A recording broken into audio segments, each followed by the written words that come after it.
한 해 동안 지키시고 인도하신 하나님께 감사의 고백을 올려드리는 추수감사주일입니다.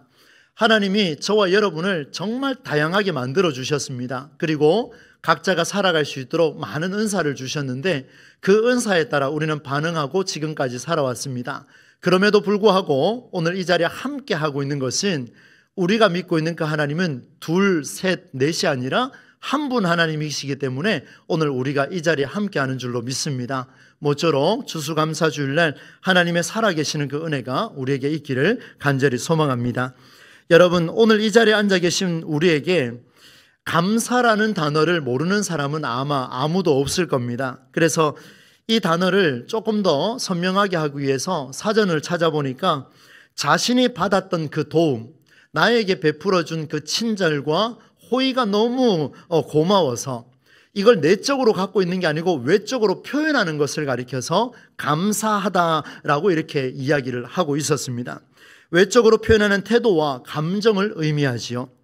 그렇다면 일반적으로 감사가 우리가 이렇게 표현하는 외적으로 드러나는 표현이라면, 그렇다면 성경은, 오늘 우리가 예수님을 믿는 사람들이니까 성경 안에서는 우리에게 감사가 무엇인지를 어떻게 설명하고 있는지, 성경은 어떻게 선포하고 있는지를 오늘 말씀을 통해서 세 가지를 한번 정리해 보도록 하겠습니다. 먼저 첫 번째로는 4절과 5절 말씀에서 드러나고 있습니다. 여러분, 4절과 5절 말씀을 함께 한번 읽어보겠습니다. 시작. 그들이 광야 사막길에서 방황하며 거주할 성읍을 찾지 못하고 줄이고 목이 말라 그들의 영혼이 그들 안에서 피곤하였도다. 이 말씀은 이스라엘 백성들이 그동안 어떻게 살아왔는지를 보여주는 짧은 구절이지만 그들의 삶을 다 보여줍니다. 상황을 보니까 굉장히 힘들었던 것 같습니다. 길을 잃었습니다. 방황했습니다. 그러니 가야 할 그 성읍을 찾지를 못한 겁니다. 그러다 보니까 광야에서 이리저리 배회하다 보니 목이 마르고 배가 너무 고팠습니다. 거의 탈진 상태가 되어버렸고 그들의 모습을 보니까 오늘 5절 끝부분에 보니까 그들 안에서 피곤하였도다 이렇게 표현하고 있습니다. 지난 한 주간에 우리는 삶을 살아오면서 피곤한 삶을 사신 분도 아마 많이 계실 것 같은데요. 오늘 이스라엘 백성들이 이 정도로 힘들었다는 거예요. 하나님 힘들었습니다 이게 아니고 내 영혼이 피곤하였습니다 라고 표현할 정도로 힘들었다는 거예요. 그래서 세 번역으로 보니까 이 피곤하다라는 말씀이 기력이 다 빠지기도 하였다 이렇게 표현했습니다. 조금 더 현실적이죠. 피곤하긴 피곤한데 그냥 피곤한 게 아니고 내 기력이 다 쇠하여지고 없어질 정도로 피곤했다 이렇게 표현합니다. 그런데 이 말씀을 현대인 영어 성경 버전으로 보니까 give up 이렇게 표현해놨습니다. 무슨 말입니까? 포기해버렸다는 거예요. 내 영혼이 너무 힘들어서 탈진 상태가 됐는데 피곤할 정도로 어떻게 해요? 기력이 다 빠져버렸는데 영어 성경으로 보니까 더 이상 하고 싶지가 않다는 거예요. 완전히 그냥 번아웃 돼버려가지고 더 이상 나에게는 의미가 없습니다. 포기하겠다라는 표현으로 오늘 성경은 기록을 하고 있습니다. 얼마나 지쳤으면 이렇게까지 표현하고 있을까? 광야의 고생을 피하고 단번에 하나님이 약속하신 저 건너편에 가나안 땅에 타임캡슐을 타고 어느 순간 짠 하고 나타난다면 얼마나 행복하겠습니까?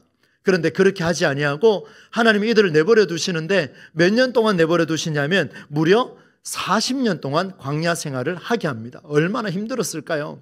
그러니까 하루하루도 힘든데 40년이니 고생이지요. 여러분, 실제로 인생의 40년을 고생한 사람에게 이렇게 이야기한다면 그것은 하나님께서 당신을 훈련시켰습니다. 60년 평생을 살아오셨는데 그 사람에게 제가 이야기합니다. 집사님, 권사님, 장로님, 그렇게 살아오신 것은 하나님께서 당신을 훈련시킨 겁니다. 말은 정말 멋지지요. 그러나 그렇게 쉽게 말할 수 있는 답이 아니라는 것을 오늘 이 본문이 이야기해 줍니다. 어느 정도로요? 탈진하고 번아웃되고 완전히 기브업, 포기해버렸다 이렇게 표현을 하고 있습니다. 그럼에도 불구하고 우리의 인생은 타임캡슐은 존재하지 않습니다. 앞으로도 없을 겁니다. 때로는 기력이 다 빠져서 포기하려는 순간까지 여러분 아마 내려가실 겁니다. 청년은 청년대로, 어른은 어른대로, 우리 모두가, 어르신은 어르신대로 모두가 그렇게 지쳐갈 겁니다. 그때 우리는 스스로 해결할 수 없어서 오늘 본문의 말씀처럼 방황하고 줄이고 목마르며 번아웃, 피곤하였다, 기브업 이렇게 표현할 수밖에 없을 겁니다. 그런데 여러분, 여기에 중요한 포인트가 있습니다. 우리는 그렇게 줄이고 목마름으로 만사를 포기하고 싶은 영혼의 상태를 우리는 인정해야 합니다. 너무 막무가내입니까? 그렇지 않습니다. 오늘 성경을 보십시오. 이것을 인정해야 됩니다. 왜냐하면 인생이 완전하지 않다는 것을 인정할 때부터, 광야가 내 인생에 있음을 몸과 마음 전체가 느끼는 순간부터 감사가 시작되기 때문에 그렇습니다. 여러분, 이 감사라는 단어는 얼마나 행복한 단어입니까? 감사라는 단어는 우리에게 기분을 좋게 해주는 그런 단어입니다. 그런데 여러분, 이 감사라는 단어가 만일에 광야가 없다면 감사라는 단어 자체가 있을 수 있겠느냐는 말씀입니다. 감사라는 단어는 광야가 있었기 때문에 감사가 나올 수밖에 없습니다. 광야가 없다면 감사는 존재하지가 않습니다. 그렇다면 여러분, 인생의 광야는 이렇게 정리할 수 있습니다. 나를 향하신 하나님의 훈련, 하나님의 작품이다, 이렇게 단정적으로 말할 게 아니라 인생의 광야는 나를 살리려고 했던 하나님의 그 간절한 마음이 있는 여정이라고 표현할 수가 있을 겁니다. 왜냐하면 하나님은 인생을 고생하게 하는 일에 마음을 쓰지 않는다라고 분명히 언급하기 때문에 그렇습니다. 에레미야 애가 3장 32절 33절 말씀입니다. 이 눈물의 선지자 에레미야가 눈물로 쏟으면서 고백하는 고백이 이 고백입니다. 함께 한번 읽어보겠습니다. 시작. 그가 비록 근심하게 하시나 그의 풍부한 인자하심에 따라 긍휼히 여기실 것임이라. 주께서 인생으로 고생하게 하시며 근심하게 하심은, 하나님께서 우리에게 고생하게 하며 근심하게 하는 일이 있다 할지라도 그것은 하나님의 본심이 아니라는 말씀이에요. 그러니까 보십시오. 우리가 훈련 받는다, 우리가 내버려졌다, 우리가 이렇게 하나님 작품이다, 이런 말을 단정 짓기 전에 먼저 선행되어야 할 것이 뭐냐면, 이런 훈련의 과정 또한 하나님께서 나를 버리는 게 아니라 나를 살리려고 하시는 하나님의 진짜 본심이 여기에 있다는 것을 우리가 기억하라는 그 메시지입니다. 사랑하는 우리 동부제일교회 성도 여러분, 인생은 가난해지거나 무너질 수 있습니다. 갑작스러운 건강 때문에, 가정일과 일터와 사업 때문에 답답한 만큼 고통스러울 수 있습니다. 그러나 주님은 우리를 인생이라고 하는 이 광야에서 고통 중에 방치하지 않습니다. 집 나간 둘째 아들을 기다리고자 그렇게 언덕 위에 기다리셨던 우리 주님, 둘째 아들을 맞으시면서 품으셨던 것처럼 우리 주님께서는 오늘 쓰러져가는 우리의 삶을, 무너져가며 그렇게 공허하다라고 느끼는 우리의 삶을 반드시 돌보아 주실 줄로 믿습니다. 이것이 하나님의 은혜가 아니겠습니까? 그런데 여러분, 이제 우리가 하나님의 이 본심을 알았다면, 이 가슴에서 우러나오는 본심을 알았다면, 이제 내가 선택한 그 철로 위를 달리는 것이 아니라 이제는 하나님이 말씀하시는 나에게 정해주신 길로, 선로로 옮겨 타야 됩니다. 반대쪽으로 타자는 거예요. 평행선이 된다 할지라도 다른 길을 찾아가야 되는 게 우리의 모습일진데, 어떤 길을 찾아야 할 것인가? 그게 바로 오늘 6절과 7절 말씀에 등장합니다. 이 말씀도 같이 한번 읽어보겠습니다. 시작. 이에 그들이 근심 중에 여호와께 부르짖으매 그들의 고통에서 건지시고 또 바른 길로 인도하사 거주할 성읍에 이르게 하셨도다. 아멘. 배고프고 목이 말랐고 방황하고 길을 다 잃어버리고 피곤하고 번아웃 돼버리고 기브업, 완전 포기해버린 그런 상황의 사람들을 하나님의 본심이 말씀해 주십니다. 나는 너희를 죽이려고 하는 것이 아니라 너희를 살리고 싶다. 그래서 내 마음을 알아주라. 내 마음은 이런 것이다 라고 이야기했는데, 그러면 어떻게 해야 되느냐 이 말입니다. 그 하나님의 본심이 느껴졌으니 우리는 어떤 길을 선택해야 되느냐? 분명히 오늘 6절 말씀해 보니까 그 길은 바른 길로 인도하사 이렇게 표현하고 있습니다. 그래서 5절과 6절과 7절 말씀에 보니까 이 말씀 속에 분명히 방법이 있는데 그 방법이 단번에 눈에 들어오지가 않습니다. 그래서 저도 이 말씀을 가지고 끊임없이 몸부림치며 묵상을 하게 됐는데 이 말이 나왔습니다. 6절을 한번 보시겠습니까? 이에 그들이 근심 중에 그들의 고통에서 건지시고, 중간에 뭐가 들었습니까? 여호와께 부르짖음에, 저를 한번 따라해 주시면 감사하겠습니다. 여호와께 부르짖음에. 이건 좀 크게 해도 상관없을 것 같아요. 한 번 더 하겠습니다.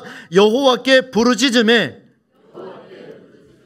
이스라엘 백성들이요, 굉장히 곤란한 상황에 처해 있을 때 하나님의 새로운 길을 딱 제시를 해주셨습니다. 그게 뭐냐면 오늘 본문에 보여주는데, 이들이 뭐 했냐면요, 다른 거 안 했습니다. 여호와 하나님 앞에 간절하게 부르짖었습니다. 땀을 흘리며 쏟아가며 하나님 앞에 부르짖었습니다. 그 길을 우리에게 보여주시는 거예요. 근심 중에 인생의 광야에서 절대로 놓쳐서는 안 되는 것, 여러분, 힘들 때 여호와께 부르짖는 게 쉬운 줄 아십니까? 절대 그렇지 않습니다. 힘들고 어렵고 괴로우면요, 기도도 힘들어요. 무릎 꿇는 것도 힘들어요. 그냥 하소연하는 것도 힘듭니다. 그런데 그걸 하라는 거예요. 그게 제일 힘들지만 한번 해보라는 거예요. 여호와께 부르짖으라. 꽉 막혀있는 혈관을 여러분 아시지요? 단번에 뚫어낼 수 있는 그런 치료 기술이 나오면 얼마나 속이 시원합니까? 사방이 가로막혀있는 어둠 속에 살아가는 우리의 인생, 어쩌면 혈관처럼 꽉 막혀있는 단방에 빵 하고 뚫어줄 수 있는 그 방법이 있는데, 그 방법이 무엇이냐? 너는 내게 부르짖으라. 여호와께 부르짖으라. 하나님께서 그렇게 말씀하고 있습니다. 얼마나 놀랍습니까? 쉽고 간결하지만 때로는 어려울 수밖에 없는 이 이야기를 우리에게 보여줍니다. 여러분, 교통체증이 일어났을 때 한눈에 보고 뚫어내는 역할을 할 수 있는 게 하늘을 떠다니는 드론입니다. 여러분, 드론 잘 아시죠? 예, 4개 날개를 달아서 위에 막 떠돌아다닙니다. 요즘 에이펙 정상회의 때문에 이 드론이 큰 역할을 하고 있습니다. 세계 각국에서 전쟁이 일어날 때도 드론 폭탄을 가지고 드론을 띄워보냅니다. 레이더에도 잘 잡히지가 않습니다. 여러분 보십시오. 이 드론이 하는 역할이 뭐냐 하면, 우리의 인생 가운데 담벼락에서 꽉 막혀 있을 때 드론을 띄우면 어떤 일이 벌어지냐면, 하나님의 시선을 하늘로 띄워버리면 어떤 일이 벌어지냐면, 내가 보지 못하는 담벼락 너머에 새로운 세상을 만나게 해준다. 그렇게 말씀을 하고 있습니다. 여러분, 우리가 화재가 나면은 깜깜해지지 않습니까? 불이 막 타오릅니다. 그때 우리가 찾아야 할 그 방향이 있습니다. 그 방향이 무엇입니까? 바로 비상구입니다.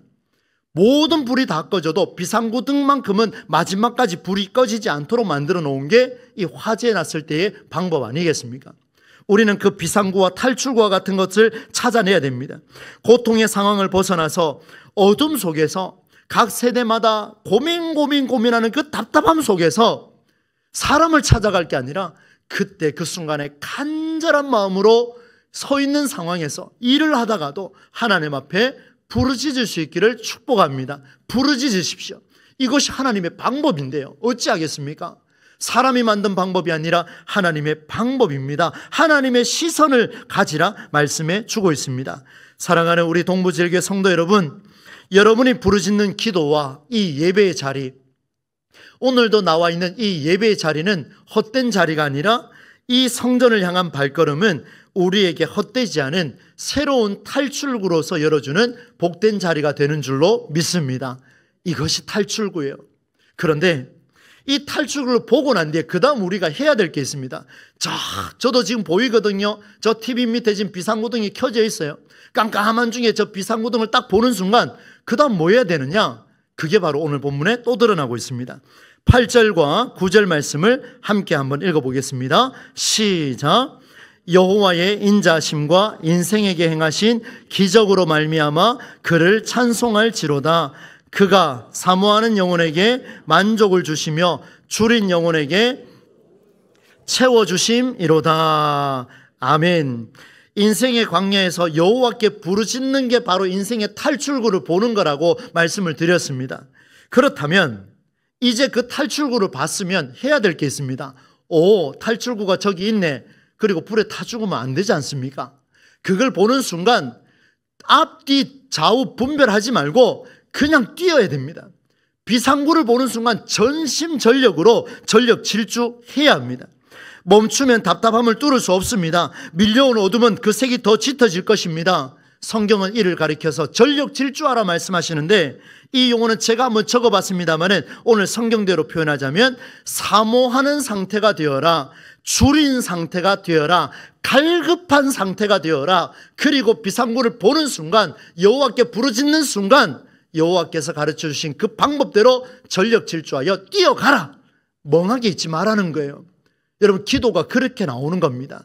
감사는요, 이 길 끝에서 나올 수밖에 없습니다. 여러분, 잠시 탈출구가 저 빛이 있다고 해서 어둠의 현장을 벗어나느냐? 조금 전에 말씀드렸죠. 비상구가 저기 있네. 괜찮겠네. 가만히 있으면 죽습니다. 비상구를 보는 순간 전력 질주해야 됩니다. 교통체증을 벗어나고 싶은데 드론을 띄워놓은 것을 확인하지 않으면 어찌 되겠습니까? 긴박한 화재 현장을 벗어날 수가 없습니다. 진짜 우리가 벗어났다라고 말하려면 이렇게 말해야 되겠죠. 그것은 탈출구를 알리는 비상구 빛이 아니라 비상구 빛이 아닙니다. 여호와께 부르짖는 일은 여전히 깜깜합니다. 부르짖어서 바로 해결되면 얼마나 좋겠습니까? 그렇지가 않습니다.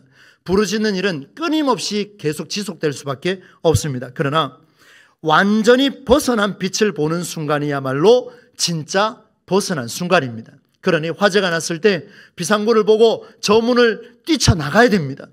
지금 가릴 게 없는 거예요. 여호와께 부르짖는 그 기도를 이리저리 계산하고 가릴 게 있습니까? 그렇지가 않습니다. 사모하는 심정으로 간절하게 부르짖으라, 그 말씀을 우리에게 주고 있습니다. 그런데 여러분, 그 빛을 보게 하는 것이 하나님의 본심일진데 그럼에도 불구하고 현실의 아픔을 벗어나지 못하는 우리의 인생, 안타깝지만 여러분 좌절할 이유가 없습니다.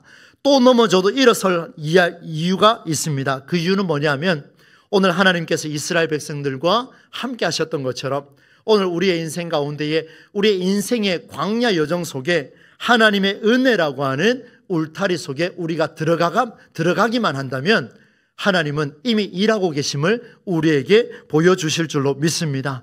여러분의 고민과 여러분의 삶의 현장에 들어가셔서 멍하게 계신 분이 아니십니다. 여러분을 건지시고 인도하시고 여러분의 은혜의 현장에 이르게 하시는 분이 우리가 믿고 있는 살아계신 하나님이신 줄로 믿습니다.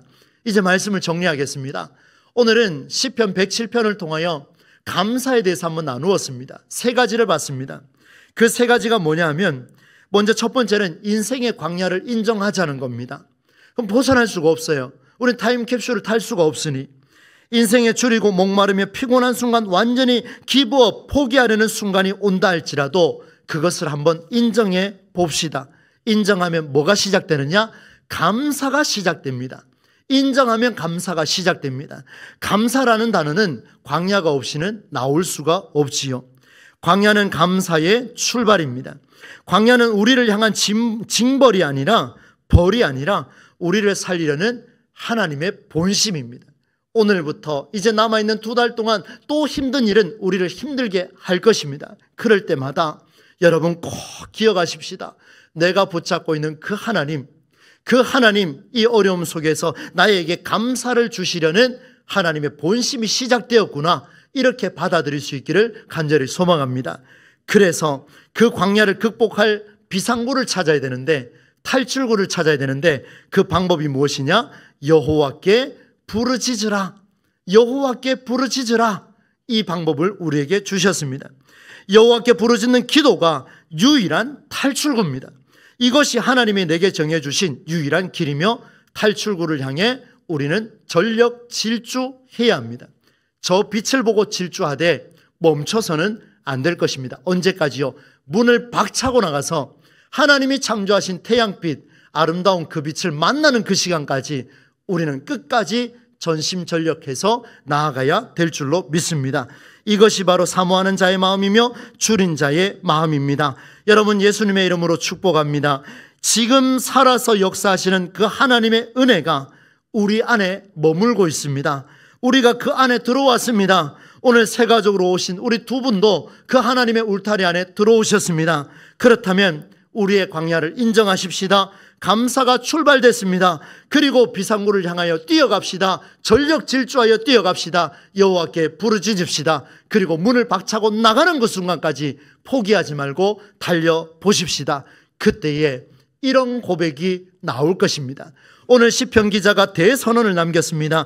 1절 말씀의 선언을 우리가 함께 읽으며 마무리하도록 하겠습니다. 여러분, 마음을 담아서 자기 자신의 삶에 내 자녀와 내 가정과 내 교회와 내 사업장에 믿음으로 한번 선포하시기를 바랍니다. 함께 읽겠습니다. 시작. 여호와께 감사하라. 그는 선하시며 그 인자하심이 영원함이로다. 할렐루야. 이 세 가지의 법칙이 이루어진다면 우리는 항상 이 1절의 선언을 누구에게든 할 수 있게 될 줄로 믿습니다. 이 말씀의 고백이 여러분의 삶의 간증이 되기를 예수님의 이름으로 축원드립니다.